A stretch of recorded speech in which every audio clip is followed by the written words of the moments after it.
اس میں امام کا کوئی قصور نہیں. اب وہ شخص مدینے میں موجود ہے, اسے پتا ہے کہ اس دیوار کے پیچھے امام ہے. اس نے کہا اگر مجھ میں اتنی طاقت ہوئی میں ملوں گا ضرور. صحابیوں نے کہا کیسے مل سکتا ہے, وہ تو نظر بند ہے. اس نے کہا مجھے نہیں پتا وہ کہاں ہے, انہیں تو پتا ہے کہ میں یہاں ہوں. بس آخری جملے کہنے لگا ہوں اور شیعت کا نتیجہ دینے لگا ہوں. اس نے کہا مجھے نہیں پتا وہ کہاں ہے, انہیں تو پتا میں یہاں ہوں. میں ان سے باخبر نہیں, وہ مجھ سے باخبر. اگر تو وہ مجھے دیکھ رہا ہے پھر وہ مسئلے کا جواب بھی دے گا, مجھے ملے گا بھی, مجھے بلائے گا بھی. انہوں نے کہا ایک دفعہ گلی میں جا کے حالت دیکھ. جب وہ محلہ بنی ہاشم میں پہنچا تو اس نے کیا دیکھا؟ سپاہی, فوجیں, چھتوں پہ سپاہی کھڑے. امام کی گلی میں مخبروں نے گھر کرائے میں لیے ہوئے تھے. وہ دروازوں کی اندر سے دیکھ رہے تھے کہ امام سے ملنے کوئی نہیں آیا. اتنا سخت پہرا. چلا گیا مدینے کے باہر. میں پوری ذمہ داری کے ساتھ گجرات کی سرزمین پہ یہ اعلان کرنے لگا ہوں, 3 مہینے تک وہ شیعہ مدینے کی گلیوں میں پھرتا رہا, ایک مسئلے کے لیے. نہ کسی مولوی سے پوچھا, نہ کسی غیر معصوم سے پوچھا. 3 مہینے تک مدینے کی گلیوں میں امام سے ملاقات نہیں ہو رہی. تھک کے مدینے کے باہر جا کے بیٹھ گیا. بیٹھ کے کہنے لگا قصور میرا ہے, میرے اندر کوئی ایسی غلطی ہے جس کی وجہ سے تو مجھے مل نہیں رہا. شاید تجھے میری محنت پہ یقین نہیں. جنازہ اٹھے گا میرا یہاں سے, تجھے ملے بغیر نہیں جاؤں گا. مدینے کے باہر رو رو کے امام سے باتیں کر رہا تھا. یہاں پیچھے سے ایک سبزی فروش گزرا. اسے کہنے لگا کہاں جا رہا ہے؟ اسے کہا مدینہ. کیا کرنے؟ سبزی بیچنے. اسے کہا تو روزانہ جاتا ہے؟ روزانہ جاتا. اسے کہا وہ جو مدینے کے اندر محلہ بنی ہاشم ہے کبھی وہاں بھی گیا ہے؟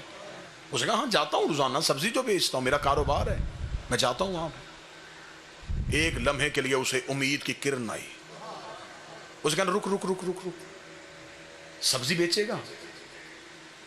اسے کہا کیا لے گا؟ اسے کہا ساری سبزی بیچ. نہیں, شاید آپ ابھی تک ذہنی طور پہ قریب نہیں ہوئے.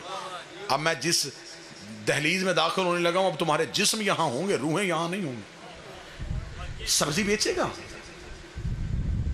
اسے کہا کتنی؟ اسے کہا ساری. لباس بھی بیچ دے, میرے کپڑے تو پہن, اپنے کپڑے مجھے پہنا. سبزی فروش بن گیا. سر پہ رکھی سبزی کی ٹوکری, سبزی فروش بن کے مدینے میں داخل ہوا. میرا بادشاہ حسین میرے لفظوں میں اتنی طاقت دے دینا کہ یہ لفظ تمہارے دلوں میں اتریں اور ایک بندہ مجمع سے چہرے میں چمک لے کے آنکھوں میں ولایت کی مسکراہٹ کے ساتھ یہاں پہ جواب دے دے کتنا اچھا شیعہ تھا, امام کی محبت میں سبزی فروش بن گیا, ضمیر فروش نہیں بنا. ہائے ہائے ہائے, محبت مولا میں روپ بدل گئی.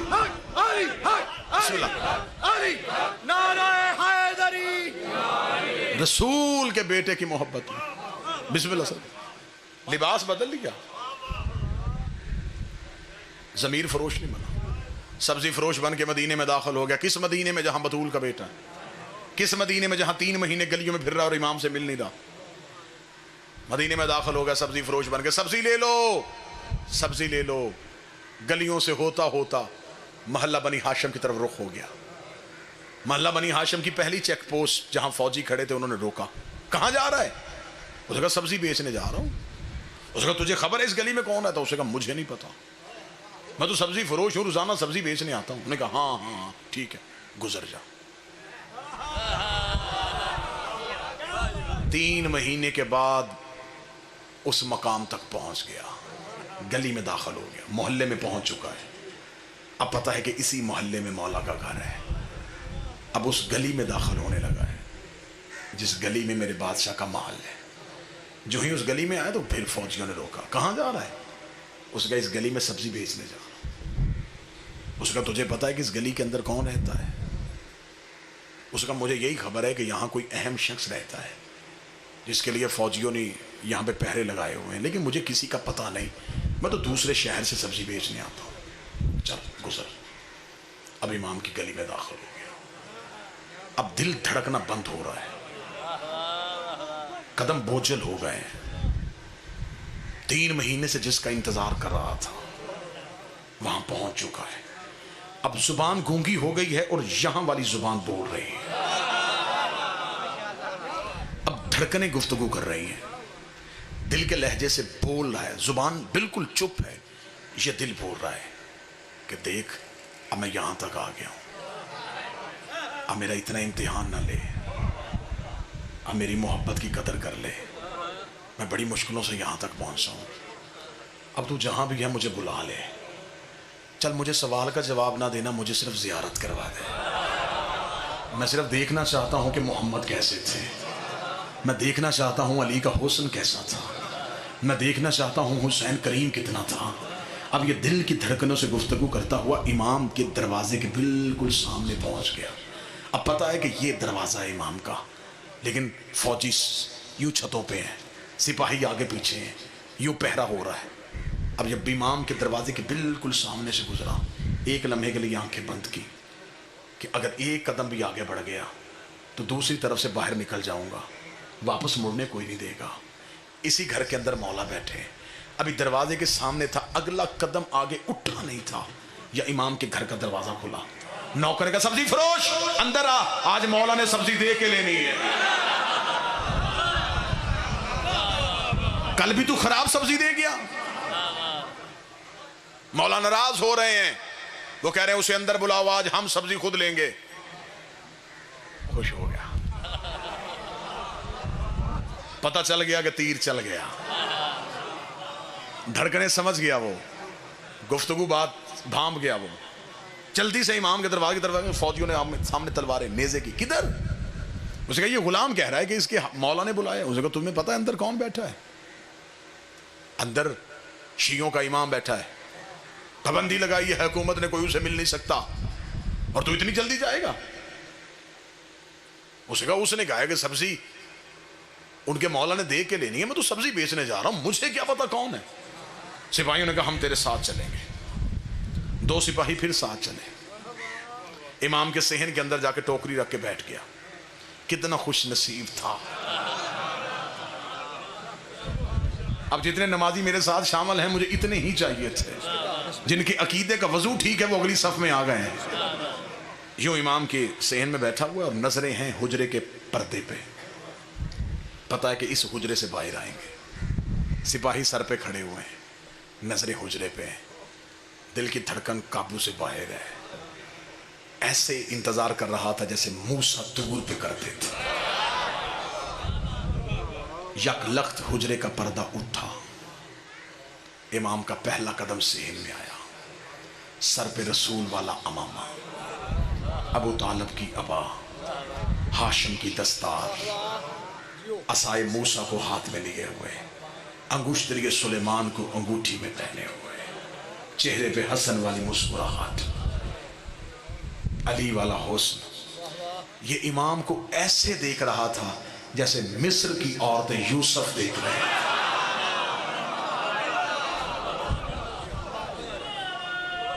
بسم اللہ۔ اگلے ہی لمحے میں مہتاب امامت اس کے پہلو میں آ گیا، امام اس کے قریب آ کے بیٹھ گئے، خوشبو ولایت کو اس نے سونگھنا شروع کیا۔ امام نے اس کے قریب بیٹھ کے ٹوکری سے کپڑا ہٹایا، امام نے سبزی چننی شروع کی۔ یہ امام کا چہرہ دیکھ رہا ہے، سوالی کو سوال بھول گیا، سائل کو خبر ہی نہیں کہ میں کہاں پہ ہوں۔ یہ امام کا چہرہ دیکھ رہا تھا، اس نے سپاہیوں کی طرف دیکھا، اپنا چہرہ امام کے بالکل قریب کیا۔ اب یہ چہرہ قریب کر رہا تھا، امام نے کہا تیری طلاق نہیں ہوئی۔ کوئی ایک بندہ تو ہوگا جو قدر کرے گا، کوئی ایک بندہ تو ہوگا جو 35-40 منٹ کا معاوضہ مجھے دعا کی صورت میں دے دے۔ تیری بسم اللہ یا علی، عجب روحانیت کی فضا بن گئی مجلس میں، بادشاہ حسین کی قسم، عجب روحانیت کی فضا بن گئی مجلس میں۔ امام نے کہا تیری طلاق نہیں ہوئی، بسم اللہ۔ اس نے آہستہ سے لہجے میں کہا میں نے پوچھا تو نہیں. امام نے کہا ہم سوالوں کے محتاج ہیں. اس نے یوں سپاہیوں کی طرف دیکھا کہ انہیں کہیں شک نہ پڑ جائے. امام نے کہا مطمئن ہو کے بیٹھ, وہ نہیں سن رہے. ہائے ہائے ہائے.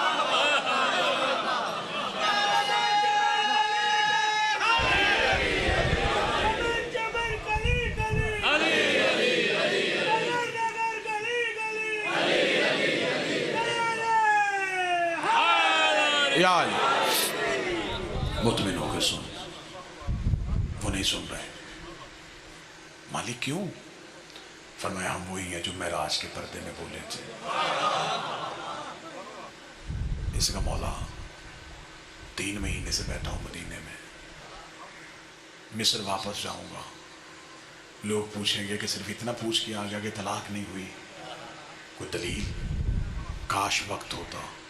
امام قرآن کی آیتیں پڑھتے, امام نانے کی حدیث سناتے. امام نے کہا جا کے مصر والوں کو صرف اتنا کہہ دینا تو انہیں طلاق دی تھی غصے میں, غصہ حرام ہوتا ہے اور حرام حالت میں حلال کام نہیں ہوتا. کتنی وزنی دلیل بھائی, اس دلیل کے بغیر اب دوسری دلیل کی ضرورت ہی نہیں.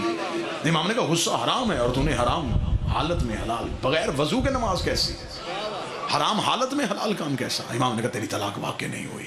اتنا کہنا تھا یہ یا علی کہہ کے اٹھا.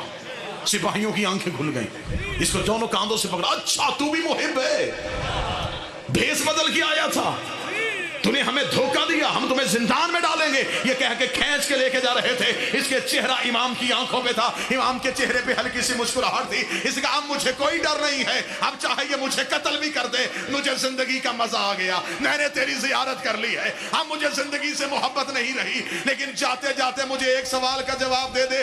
3 مہینے جو میں مدینے میں پھرتا رہا, کئی دفعہ میں مصر واپس جانے لگا, آدھے رستے سے واپس آیا, مجھے کون سی چیز ہے جو واپس جانے نہیں دیتی تھی؟ امام نے کہا اگر تیری ماں آدھے رستے سے واپس نہ آئی ہوتی, تو بھی آدھے رستے سے واپس نہ.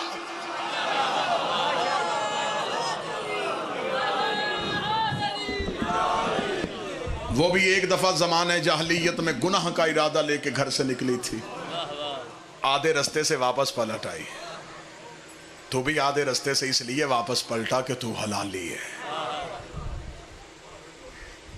خوش نصیب ہو اس مولا کے ماننے والے ہو. کچھ نہ ملے ہمیں دنیا میں, ہمیں کچھ نہیں چاہیے, ہمیں صرف انہوں نے اپنی محبت دے دی, بغیر مانگے ہمیں علی کی ولایت مل گئی,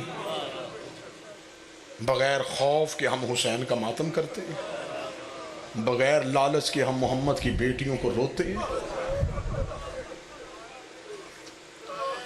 بادشاہ حسین کی عزت کی قسم, میرے بعد بہت بہترین مصائب کی دنیا کا ایک نام ہے, اللہ درجات بلند کرے بابا سید صابر حسین شاہ صاحب کے, اللہ اس پورے خانوادے کو سلامت رکھے. ایک ذاکری کی درسگاہ تھے, وہ انہی کے فرزند ہیں, بہترین مصائب آپ کو سنائیں گے. بادشاہ حسین کی عزت کی قسم ہے چوئی طاہر صاحب, یہ جو آنسو آنکھ سے گرتا ہے یہ عطا ہے, یہ خیرات ہے. دن میں کئی دفعہ ذکر زہرا کے لیے جاتے ہیں, ہر آنکھ نہیں ہوتی, ایک لمحے کے لیے جس میں وہ ترس کر دیتے ہیں نا, پھر آنکھیں برسنا شروع ہو جاتی. یہ ہم پہ سب سے بڑا احسان ہے, ہم اسے روتے ہیں جس کی لاش پہ بہنیں نہیں روئی. یہ ہم پہ سب سے بڑا کرم ہے. اگر کوئی میرا اہل سنت بھائی بیٹھا ہے, میں منت کر کے کہوں گا, میں شیعہ قوم کا خطیب ہوں, تمہارا مہمان ہوں. زمانے کو ہم سے کیا شکوہ ہے, ہمارے رونے پہ پابندی کیوں ہے, ہمیں رونے کے لیے اجازت کیوں لینی پڑتی ہے؟ ہم دنیا کو یہ کہتے ہیں کہ لوگ ہنسنے کے لیے اجازت لیتے ہیں, لوگ سرکس کے لیے اجازت لیتے ہیں. ہم اتنی مظلوم قوم ہیں, ہم صرف ایک منت کرتے ہیں, ہمیں کھل کے رونے دو. ہمارا زمانے میں ہنسنے کو دل نہیں کرتا. لوگ ہمیں کہتے تم عید والے دن بھی روتے ہو, ہم کیسے نہ روئیں؟ ہمیں نہیں پتا کہ مسلمانوں کی دونوں یہ جو عیدیں ہیں یہ سیدوں کی کوفہ کا ہے. میرا سلام ہے میری قوم کے ہر ماتمی کو. بس میں نے زیادہ وقت آپ کا لے لیا, اب مصائب میں زیادتی نہ ہو، 2 ہی جملے پڑھ دوں گا. جس بادشاہ کا فضائل پڑھا ہے اسی کی مصیبت پڑھ دیتا ہوں، کیونکہ یہ وہ مضمون ہیں جو سارا سال نہیں پڑھے جاتے. ہر شہادت آپ سنتے ہیں، یہ وہ شہادتیں ہیں جو نہیں پڑھی جاتی. میں 2 سطریں اس بادشاہ کی پڑھ دیتا ہوں. سادات و غیر سادات، مجھے معاف کر دینا، یہ کائنات کا 12 ائمہ میں سے یہ غریب امام وہ ہے اس کے گھر کو بھی بطول کے گھر کی طرح آگ لگائی گئی، جس کی ہلکی سی بھی تاریخ سے دلچسپی ہے. جعفر صادق کی حویلی کو جلایا گیا ہے. آپ سمجھتے ہیں کہ مسلمانوں نے صرف ایک دفعہ آگ لگائی؟ نہیں، انہوں نے ایک دفعہ بطول کے گھر کو آگ لگائی، پھر انہوں نے زینب کے خیمے کو آگ لگائی، تیسری بار انہوں نے جعفر صادق کی حویلی کو آگ لگائی. اب مجھے اگلی سطر سادات سے، خصوصاً سادات سے، ممبر پہ بھی سادات بیٹھے معافی مانگ کے. جب امام جعفر صادق کے گھر کو آگ لگی ہے نا، امام کی 4 بیٹیاں سو رہی تھی.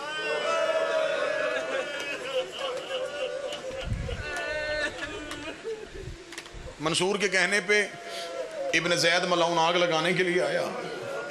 بس 1 یا 2 جملے پڑھنے، میں نے 1.5 یا 2 منٹ کوشش کرنا، 1.5 یا 2 منٹ میں ماتم بھی ہو جائے، گریہ بھی ہو جائے. جو رو نہ سکے وہ ہائے کہہ دے، وہ بھی عبادت میں شامل ہو جائے گا، اس کی بھی عشق کی نماز مکمل ہو جائے گی. جب یہ امام بادشاہ صادق کے گھر کو آگ لگانے کے لیے آئے نا، بیٹیاں بادشاہ کی سو رہی تھیں. ابن زید ملعون نے چاروں طرف سے آگ لگائی ہے. جب چاروں گھر کے کونوں سے آگ لگی ہے نا، تو امام کی بڑی بیٹی عالیہ اٹھ کے وہاں گئی ہے جہاں موسیٰ کاظم تھے.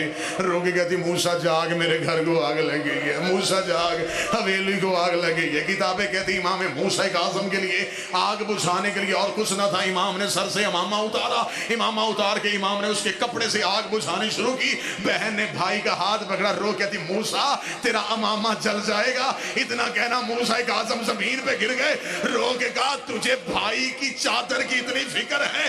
ہائے شام غریبہ، میری ماں زینب رو کے کہتی سجاد آنکھیں کھول، تیرے بستر کو آگ لگ.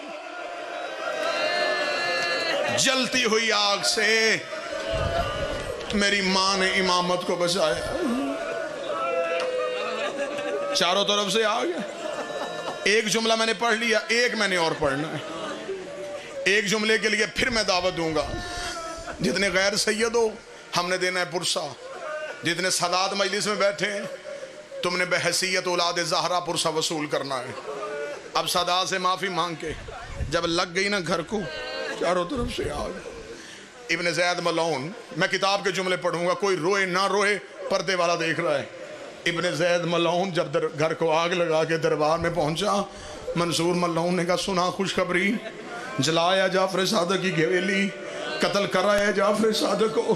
اتنا کہنا تھا، ابن زید ملعون نے تلوار زمین پہ پھینکی. اس نے کہا ملعون ہم سے وہ ظلم کروا جو ہم سے برداشت ہوتے ہیں، ہم سے وہ ظلم نہ کروا جو ہم سے برداشت نہیں ہوتے. اسے کہا کیا کر کے آیا ہے؟ اسے کہا جب ہم نے حویلی اس کی آگ لگا دی، ہم گھر کے اندر گئے ہیں، اس کی 4 بیٹیاں بابے کے اوپر گری ہوئی تھی.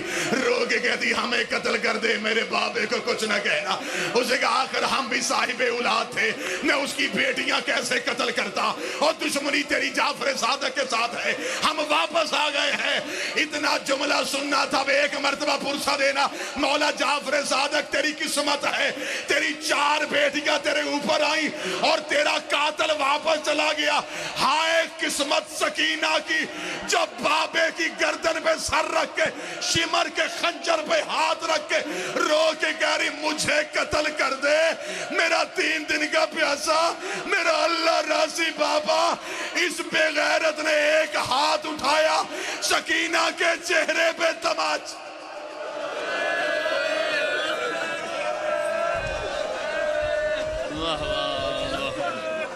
صدقے